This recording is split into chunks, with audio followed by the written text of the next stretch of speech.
Magandang araw mga kaibigan. Bigyan natin ng reaction opinion itong post ng Inquirer.net. Pahayag ito ni Senator Lacson na nabulaga, napahiya, nasupalpal ang Team Luistro. The Senate, acting as an impeachment court, has no business keeping the so-called Bureau of Internal Revenue greenbox purportedly containing the tax records of Vice President Sara Duterte and should instead return it to the House Prosecution Panel. Ay, nako, yung mahiwagang kahon na gustong-gustong pa-open ni Luistro. Oh, debate sila sa pre-trial. Kasi nung House Proceedings, Committee on Justice, pinagdebatihan na yan. Nagwarning ang BIR commissioner mismo na hindi nyo basta i-open, hindi nyo basta ibulgar ang tax records ng isang tao. Bawal yan sa batas. So ang BIR commissioner, dahil sinomon siya, sinobpuena siya, nag-appear siya sa proceedings ng Committee on Justice para hindi siya maparusahan, makontempt. Kaya lang, yung tax records na nire-require ng mga kongresista, nilagay niya, sinilyohan niya. Oh, yan. Nag-comply ako kaya lang, labag sa batas, na i-open nyo yan. Oh, so doon sa proceedings sa Committee on Justice, nagbutuhan ng mga kongresista, no, hindi pwedeng i-open. Yun, natalo si Luistro. Nung pre-trial conference sa Senado, debate na naman yan, gustong pa-open ni na Luistro. Siguro gusto lang nilang masilip para kunin yung mga figures doon. Talo na naman sila.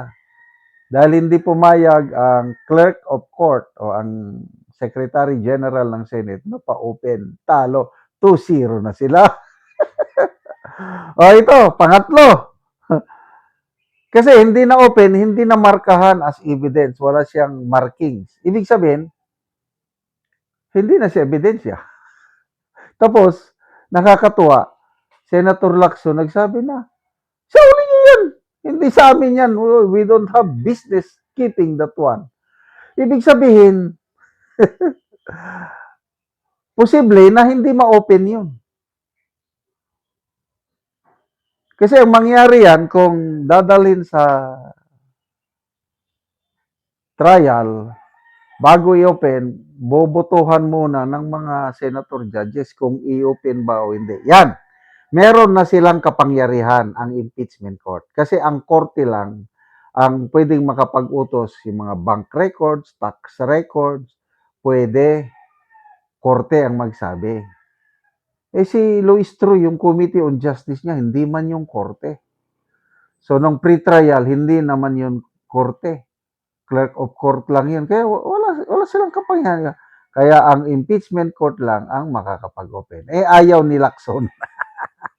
So, at least may nasabing maganda si Senator Lacson. Sana, totoo yung sinasabi niya kasi pinaratangan itong si Lacson at Soto na siguradong boboto ng conviction. Pati sino ba ito? Pati si Pangilinan at Risa Ontiveros. Yung apat na yan, siguradong conviction ang boto nila. Yan ang paratang ni sino ba? Political analyst, strategist, si Lito Banayo ata, plus sinigundahan ni Attorney Sal Panelo. Nag-react si Lacson, no. Depende sa ebidensya. Kung walang matibay na ebidensya, I will not vote for conviction. Sige nga, tingnan natin In kaso lang ano sa tingin nyo? In kaso na boboto si Lacson ng acquittal o abstention, matutuwa ba kayo? Ako matutuwa ako. Kaya lang, as of now, dahil naniniwala ako sa paratang ni Senator Cayetano na si Lacson ay hindi lang tuta kundi aso ng Malacanang, ang gut feeling ko, boboto pa rin si Lacson ng conviction. Maliban lang kung the last minute, kasi magre-retire na sa politika eh. Alam ko na nararamdaman ni Senator Lacson na maraming galit sa kanya. Kasi inamin niya na ayaw niya nang tanggapin yung Blue Ribbon Committee dahil marami nang galit sa kanya. Baka gusto niyang i-redeem ang kanyang pangalan at for the last time, hindi siya magpapakontrol sa mga nangungontrol sa kanila at boboto siya according to his conscience at boboto ng abstention or acquittal. Makakabawi yan. Kasi ako nasasayangan ako kay Senator Lacson. Ang tagal niyang naipundar yung image niya na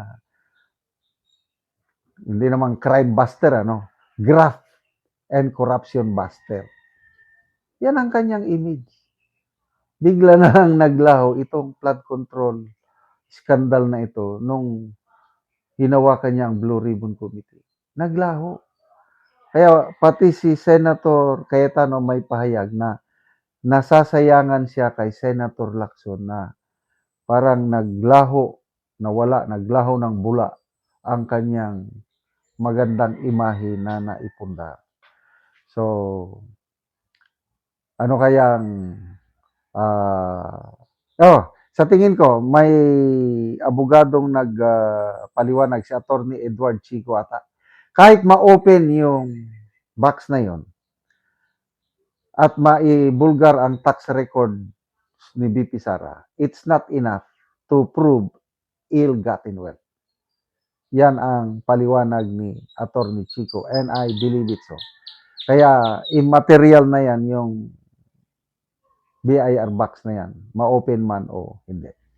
Salamat mga kaibigan sa inyong pagsubaybay sa channel na ito. Nakakatulong kayo ng malaki sa tribong Talandig ng Bukidnon dahil ang sweldo natin sa channel ito is pantulong sa tribo. Namimigay tayo ng libreng yero at pako para makapagpatayo naman sila ng mas maayos na tirahan.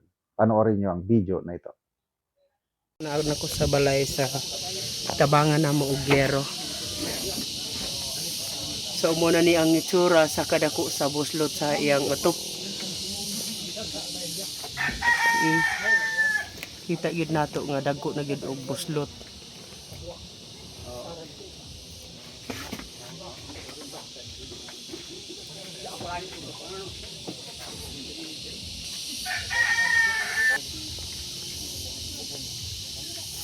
So pulihan na ni karon ang ilang atop nga buslot na.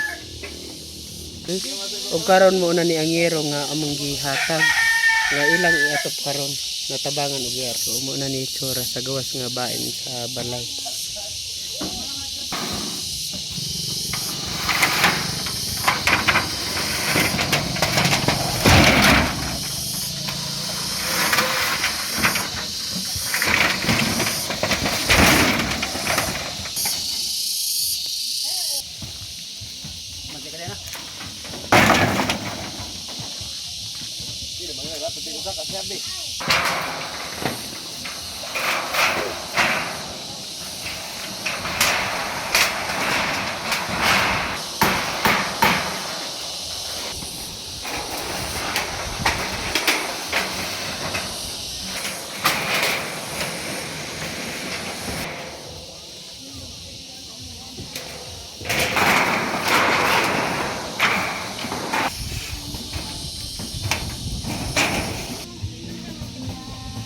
O karon humanagid sa pag-atop ang among ginatabang nga yero.